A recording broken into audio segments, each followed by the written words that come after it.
Hello everyone, कैसे हैं आप लोग। आज की वीडियो में हम बात करेंगे कि अगर आपको भी इनकम टैक्स इंस्पेक्टर बनना है तो आप कैसे बन सकते हैं। इस वीडियो में कंप्लीट गाइड होने वाली है कि आपकी सैलरी क्या रहेगी, क्या प्रमोशनल ग्रोथ रहती है, क्या वर्क करना होता है, आपको किस एग्जाम के थ्रू आप जाओगे। सारी प्रोसेस इस वीडियो में हम आपको कंप्लीट बताएंगे। तो इसके बाद आपको और कोई वीडियो देखने की जरूरत नहीं पड़ेगी। सबसे पहले देखो, सबसे पहले क्या है, ये क्या है, एक नॉन गेजेटेड पोस्ट है और जो किसके अंदर आती है, मिनिस्ट्री ऑफ फाइनेंस के अंदर आती है। मिनिस्ट्री ऑफ फाइनेंस के अंदर आती है। Ministry of finance government India की, जिसके अंदर क्या आता है, डिपार्टमेंट ऑफ रेवेन्यू। उसके अंदर क्या आता है, CBDT, central board of direct taxes. ठीक है, उसके अंदर आता है इनकम टैक्स डिपार्टमेंट। और इनकम टैक्स डिपार्टमेंट में आप बनते हो क्या, इनकम टैक्स इंस्पेक्टर। ठीक है, जो कि क्या होती है, ग्रुप बी की पोस्ट होती है। ठीक है, बिल्कुल ठीक है। The operational backbone of India direct collection and financial compliances, मतलब आप जो इंडिया के टैक्स कलेक्शन होता है उसकी बैकबोन होती हो। अगर जैसे टैक्स कलेक्शन में कोई दिक्कत होती है तो आप ही उसको मॉडिफाई, उसी को सुधारते हो। समझ गए बात को, बिल्कुल ठीक है। आगे देखते हैं भाई, क्वालिफिकेशन की बात कर लेते हैं। सबसे पहली चीज, आपको किसी भी स्ट्रीम से क्या चाहिए, सिर्फ और सिर्फ एक बैचलर डिग्री, मतलब सिर्फ और सिर्फ ग्रेजुएट चाहिए। आपकी एज लिमिट क्या होनी चाहिए, एज लिमिट होनी चाहिए 18 से 30 साल। ठीक है, बिल्कुल ठीक है। फिजिकल स्टैंडर्ड की अगर बात करें तो कोई फिजिकल टेस्ट नहीं होता इसमें। ठीक है, और ना ही इसमें कोई इंटरव्यू होता है, मतलब सिर्फ आपको एग्जाम देना है। जैसे ही आपका एग्जाम निकलेगा आप इनकम टैक्स इंस्पेक्टर बन जाओगे। ठीक है भाई, बिल्कुल ठीक है। देखो, पूरी प्रोसेस जान लेते हैं। सबसे पहले एसएससी सीजीएल नाम का एक एग्जाम होता है, जिसके थ्रू आप इनकम टैक्स इंस्पेक्टर बन सकते हो। सबसे पहले उसमें क्या होगा, एक टीयर 1 होगा, जिसको प्रीवी कहते हैं। उसमें टोटल 100 क्वेश्चन आएंगे, 200 मार्क्स के। ठीक है, 60 मिनट का आपको टाइम मिलेगा और इसको आपको क्वालिफाई करना होगा। ठीक है, इसकी हम और भी बात करेंगे, किस टाइप के क्वेश्चन आते हैं, क्या आता है, उनकी बात करेंगे। उसके बाद एक टीयर 2 होगा, जिसमें क्या होगा, 390 मार्क्स का क्वेश्चन पेपर होगा और इसके लिए आपको 2 घंटे का टाइम मिलेगा।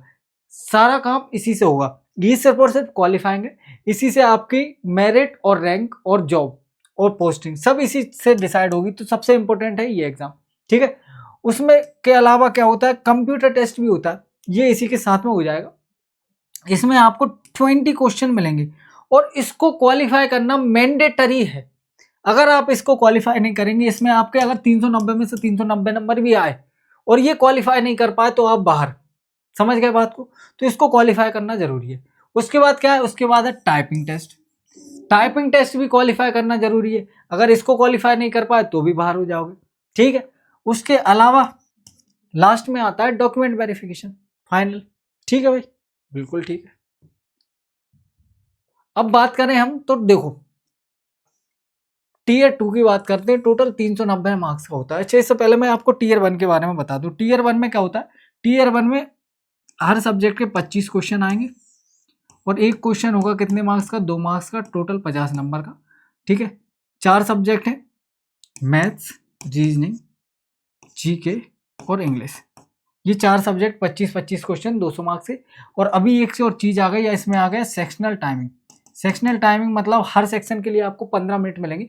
15 मिनट में आपको मैथ के 25 क्वेश्चन करने, 15 मिनट में रीजनिंग के 25 क्वेश्चन करने, 15 मिनट में जीके के 25 क्वेश्चन करने और 15 मिनट में आपको इंग्लिश के 25 क्वेश्चन करने। 15 मिनट के दौरान आप इधर उधर मूव नहीं कर सकते, आपको पूरा 15 मिनट इसको देना पड़ेगा, पूरा 15 मिनट इसको देना पड़ेगा, पूरा 15 मिनट इसको देना पड़ेगा। अगर आप 15 मिनट से पहले दूसरे सेक्शन पे मूव कर जाते हो तो आप वापस उस सेक्शन पे नहीं जा सकते, मतलब वो आपका टाइम वेस्ट हो जाएगा। ठीक है भाई, उसके बाद मेरिट डिसाइड करने वाला आता है टीयर 2। टीयर 2 की बात करें, देखो इंग्लिश का सबसे ज्यादा वेटेज होता है। 34.6% इंग्लिश अकेला लेता है, क्योंकि इंग्लिश आती है 135 मार्क्स की। ठीक है, उसके अलावा जीके आती है 75 मार्क्स की, जिसका वेटेज है 19.2%। रीजनिंग आती है 23.1%, जिसका 90 मार्क्स का वेटेज रहता है। और ये कितनी होती है, 23.1% मैथमेटिक्स, जो 90 मार्क्स की होती है। ठीक है, ये टोटल आपका टीयर 2 का हुआ है, जिसमें आपको 340 से 350 नंबर चाहिए अगर आपको इनकम टैक्स इंस्पेक्टर बनना है। वो भी अपनी स्टेट में है, तो आपको इतने नंबर टारगेट करने पड़ेंगे। टॉप 100 से 400 के बीच में आपको रैंक लानी पड़ेगी अगर आपको अपने स्टेट में इनकम टैक्स इंस्पेक्टर बनना है तो। ठीक है, बिल्कुल ठीक है। अब क्या बात करते हैं एक्सेप्शनल स्टार्टिंग कंपेंसेशन, मतलब सीधी सीधी बात है सैलरी की। 4600 ग्रेड पे की जॉब है ये भाई, मतलब पे लेवल 7 से आपकी स्टार्टिंग होगी। पे लेवल 7 में अगर बात करें बेसिक पे कितना होता है, 44,900 रुपये आपका बेसिक पे। उसके अलावा आपको डीए मिलेगा, डियरनेस अलाउंस। उसके अलावा आपको टीए मिलेगा, ट्रांसपोर्ट अलाउंस, जो लगभग लगभग 3600 से 7200 के बीच में आता है। ये डिपेंड करता है सिटी टू सिटी। उसके अलावा आपको देखो ये लिख रखा है HRA, अगर आप जेड सिटी में होते हो तो ये मिलेगा आपको कितना, 4,900।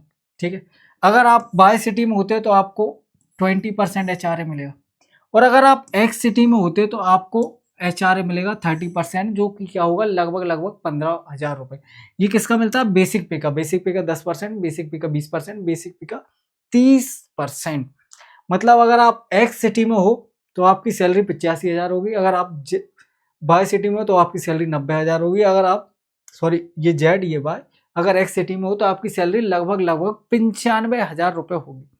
ठीक है भाई, बिल्कुल ठीक है। उसके बाद बात करते हैं, क्या बात करते हैं भाई, बेसिक सैलरी के अलावा भी कितने सारे बेनिफिट होते हैं। जैसे देखो, आपको पता है गवर्नमेंट क्वार्टर मिलते हैं। अगर आपको HRA नहीं, गवर्नमेंट क्वार्टर मिलते हैं तो आपको HRA नहीं मिलेगा, सीधी सी बात है। मतलब गवर्नमेंट आपको रहने का खर्चा देगी, या तो घर देगी या रहने का खर्चा देगी, दोनों में से कोई एक चीज आप ले सकते हो। ठीक है, हेल्थ केयर आपको मिलेगा ही मिलेगा, जिसमें आपको सेल्फ एंड फैमिली, मतलब खुद के लिए तो इंश्योरेंस मिलेगा ही मिलेगा, अपनी फैमिली के लिए भी मिलेगा। ठीक है भाई। उसके अलावा ट्रेवलिंग अगर आप करते हो, LTC मिलता है, जो क्या होता है, लीव ट्रेवल कंसेशन, मतलब फैमिली वेकेशन के लिए आपको पैसा देगी गवर्नमेंट। ठीक है भाई। उसके अलावा 30 लीटर मंथली पेट्रोल मिलेगा अगर आपकी ड्यूटी फील्ड पे लगती है तो। उसके अलावा सिक्योरिटी, मतलब NPS, नेशनल पेंशन स्कीम, आप सबको पता ही होगा, ये आपके लिए नए लाइफ टाइम क्या हो जाएगी, फाइनेंशियल सेफ्टी हो जाएगी। ठीक है, मतलब अगर आपको जैसे खुदा ना खास्ता कुछ हो जाता है तो भी ये आपकी फैमिली के लिए है।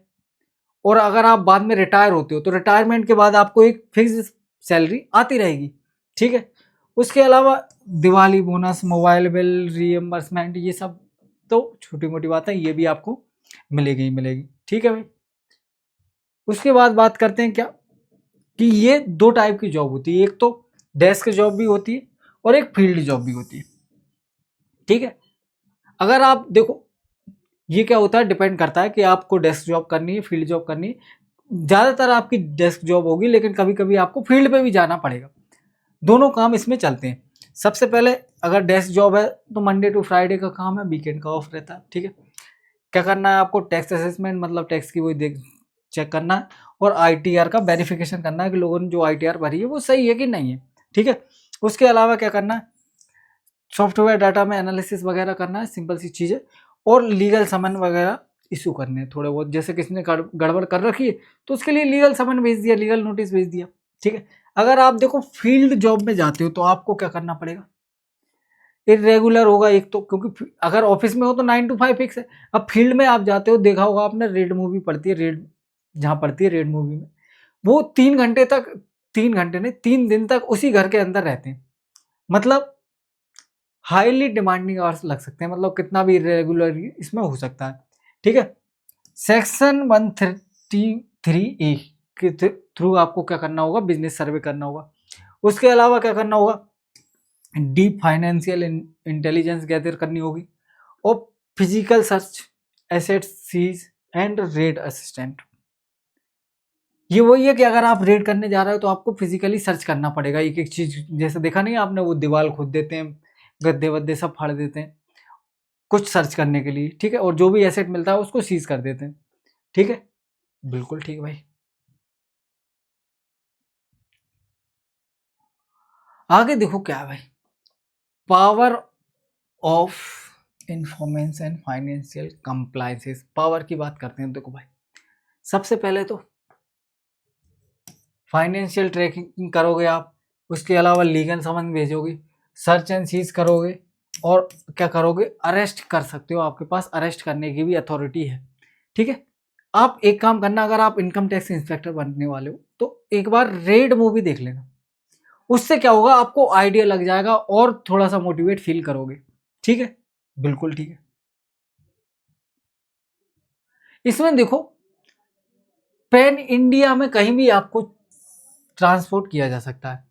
ठीक है, सबसे पहले आपकी ट्रेनिंग होगी कहाँ पे, नागपुर में ट्रेनिंग होगी, 8 से 12 हफ्ते की ट्रेनिंग होती है, जिसमें आपको सारी जानकारी दी जाएगी कि कैसे टैक्स के बारे में जानना है, कैसे टैक्स की रिसर्च करनी है, कैसे टैक्स चेक करना है, सब कुछ आपको सिखाया जाएगा। ठीक है, देखो करिकुलम भी दे रखा है, taxation law, software forensics, soft skill and weapons, आपको वेपन चलाना भी सिखाया जाएगा। ठीक है, 8 से 12 हफ्तों की ट्रेनिंग होती है, तो इसमें आपको सब जानकारी दी जाएगी जो आपको आगे जाके जॉब में ज़रूरत पड़ेगी।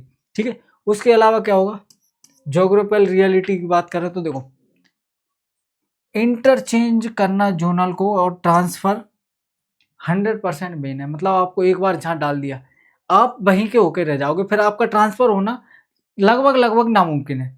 ठीक है, समझ गए बात को, ये 4 जोन में बटा हुआ है, जैसे मान लो, तो आप इन 4 में से एक जोन में अगर हो गए तो इसी जोन में आप रहोगे। ठीक है, बिल्कुल ठीक है।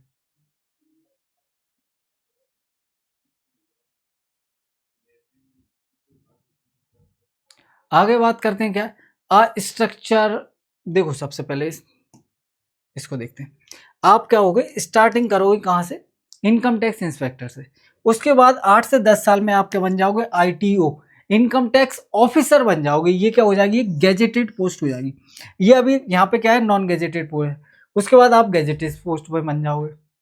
उसके बाद असिस्टेंट कमिश्नर बनोगे आप। ठीक है, उसके बाद आप डिप्टी कमिश्नर,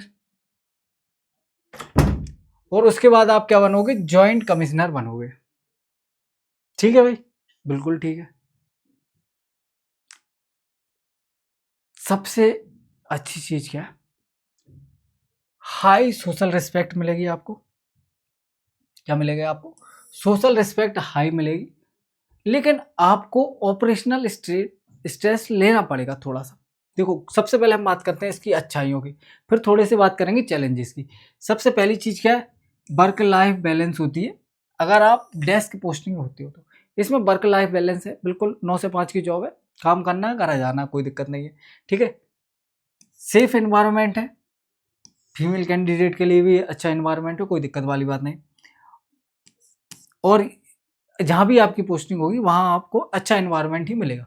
चैलेंजिंग की बात करते हैं, अगर आप फाइनेंशियल ईयर के एंड में हो, मतलब मार्च में हो, तो सबसे ज़्यादा काम आपको करना पड़ेगा। ठीक है, उसके अलावा रेड, और अगर रेड में चले गए आप तो 48 से 72 घंटे लग जाएंगे। आप किसी से नहीं मिल सकते, किसी से बात नहीं कर सकते, कुछ नहीं कर सकते आप। अगर आप रेड के अंदर हो तो आपको भी फ़ोन लगाना या कॉल करना अलाउ नहीं होता।